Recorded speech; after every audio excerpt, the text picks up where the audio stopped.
Maharashtra civil services rules 1981। दोस्तों, अलग अलग स्टेट के सर्विस रूल्स अलग अलग हैं, सिविल सर्विसेज रूल्स, और इसके मैटर जो आते हैं ये जो स्टेट के ट्रिब्यूनल रहते हैं, सर्विस ट्रिब्यूनल्स, स्टेट के जो कैट रहते हैं वो वहाँ पे जाते हैं, और स्टेट के जो सर्विस ट्रिब्यूनल है उसके बाद हाई कोर्ट, और हाई कोर्ट के बाद सुप्रीम कोर्ट, ऐसा इसका हायरार्की रहता है। एपेक्स कोर्ट में जब हम प्रैक्टिस करते हैं तब हमको भारत के सभी सर्विस रूल्स हैंडल करने पड़ते हैं, देखने पड़ते हैं, जैसे जैसे मैटर आते हैं वैसा।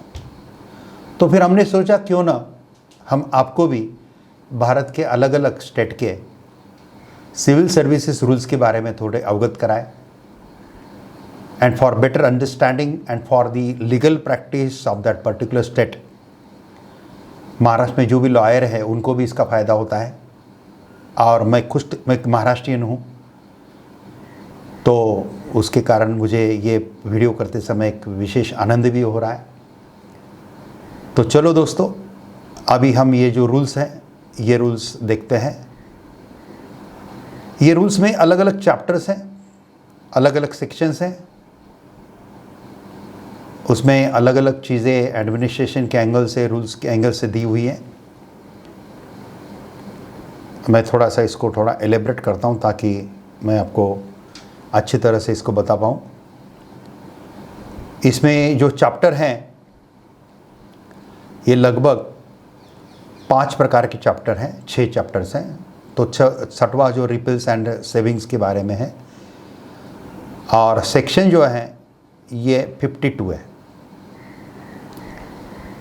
ऐसा ये महाराष्ट्र सिविल सर्विसेज रूल्स 2018 है।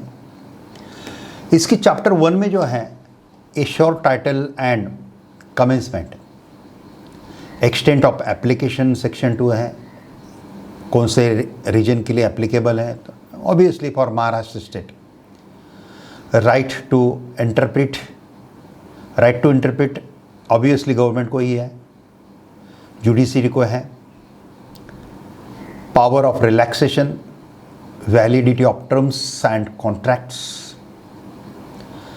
Regulation of claim to pay allowance, leave and pension, exercise and delegation of power under these rules. 8वां सेक्शन है reasons for concession to be communicated to the audit officers. ये तो एक basic information रहती है कुछ section में। Main section है सेक्शन 9, इसमें डेफिनेशंस है, more than 50 definitions are there, कि ड्यूटी किसको बोलते हैं। तो प्रोबेशन पीरियड का पार्ट जो है वो भी ड्यूटी माना जाता है। रेगुलर ड्यूटी जब शुरू होती है वो भी होती है। तो ड्यूटी कौन से डेफिनेशन है, ऐसे अलग अलग डेफिनेशन है। जब आप प्रैक्टिस करते हैं एज ए लॉयर, या आप सिविल सर्वेंट हैं, एमपीसी से चुने गए हैं वहाँ पे महाराष्ट्र में, तो सिविल सर्वेंट हैं, तो आपको ये रूल्स का ज्ञान चाहिए। रूल्स का एक किताब भी आपके पास चाहिए। वैसे भी गूगल पे टाइप करेंगे तो आपको ये किताब मिल जाता है, वो कोई प्रॉब्लम नहीं है।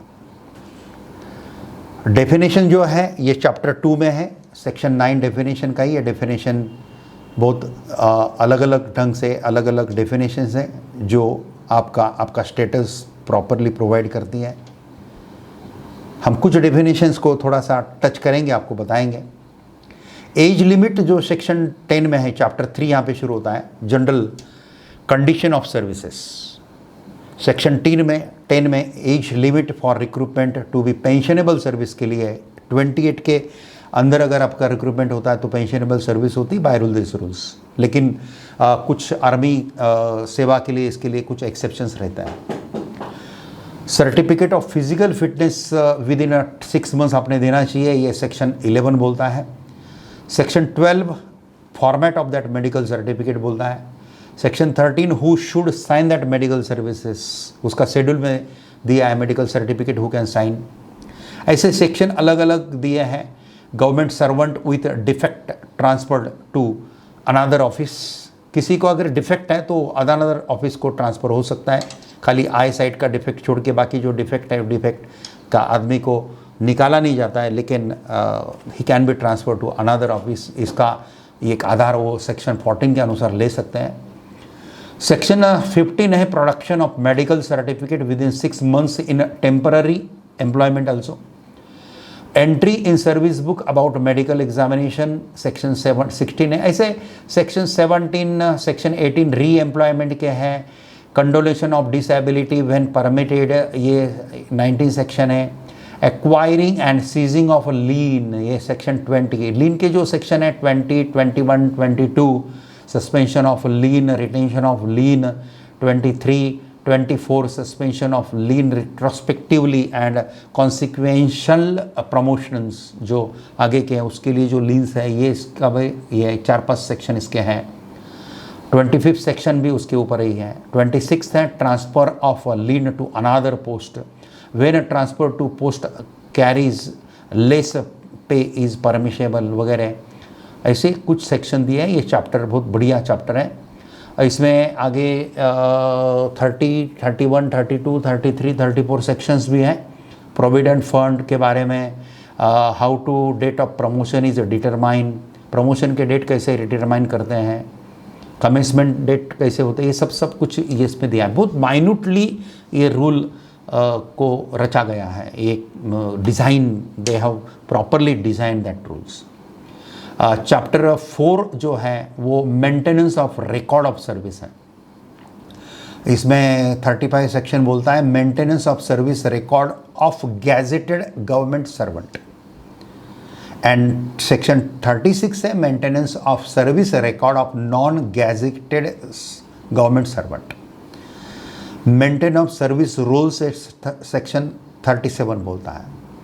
सेक्शन 38 है procedure for writing the events and recording the date of the birth in the service books, reasons of reduction, removal etcetera to be stated in the service book.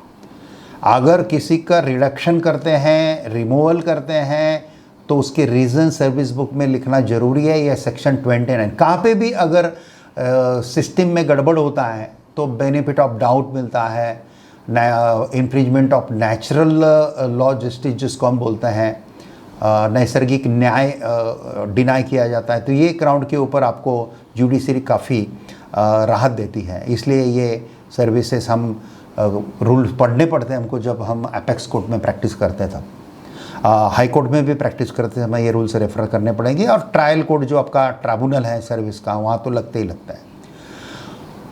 Section 41 है service books to be shown to the government servant by head office, completion and movement of service book on transfer. ऐसे ही service book maintenance के, record maintenance के section 29 तक section दिए हुए हैं। और चैप्टर 5 जो है वो patents to the government servant engaged in scientific and technical search. Scientific and technical search में जो गवर्नमेंट के सर्वेंट एंगेज हैं उनके पेटेंट्स के बारे में ये 2 सेक्शन है। 50 सेक्शन है restriction for obtaining the patent for an invention made by the government servant, and section 51 है decision of government is final on the application of rule 15। तो ऑब्वियसली जब गवर्नमेंट सर्विस में आप रहते हैं तो पेटेंट का जो है वो भी बेनिफिट गवर्नमेंट को ही जाएगा, तो उसके बारे में कानून में क्लियर कर दिया है। तो ऐसा 52 सेक्शन का कानून है। बाकी अपेंडाइसिस में कुछ रूल्स रेगुलेशंस वगैरह दिए हैं। अभी मैं थोड़ा सा आपको डेफिनेशन के सेक्शन में थोड़ा लेके जाना पसंद करूँगा। कुछ डेफिनेशन जो है मुझे इंटरेस्टेड लगे हैं। एक्चुअल ट्रैवलिंग एक्सपेंसेस का डेफिनेशन दिया है। Allotment, what is meaning of allotment, what is apprentice, audit officer, cadre. Cadre means the cadre means the strength of the service or a part of service sanctioned as a separate unit. Camp equipage, camp equipments, compensatory allowances, ऐसे मैंने बताया था आपको, काफ़ी definitions हैं। Day क्या बोल, day का definition, day means the period beginning from one midnight and the ending with the next midnight, ये डे है।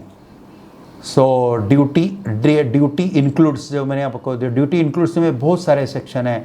Service as a probationer, joining time, course of instruction और ट्रेनिंग पीरियड भी service duty में count होता है। Course of instruction और training authorities वगैरह ये भी काउंट होता है। ऐसे बहुत सारे डेफिनेशन है दोस्तों। ऐसा पूरा लॉ है, ज़्यादा लंबा नहीं है, लगभग 84 पेज के एनेक्चर्स वगैरह मिलके लॉ है। लेकिन ये पूरे महाराष्ट्र के सिविल सर्वेंट जो हैं उसके पूरे एक्टिविटी को गवर्न करता है। So this is for today. Thank you very much.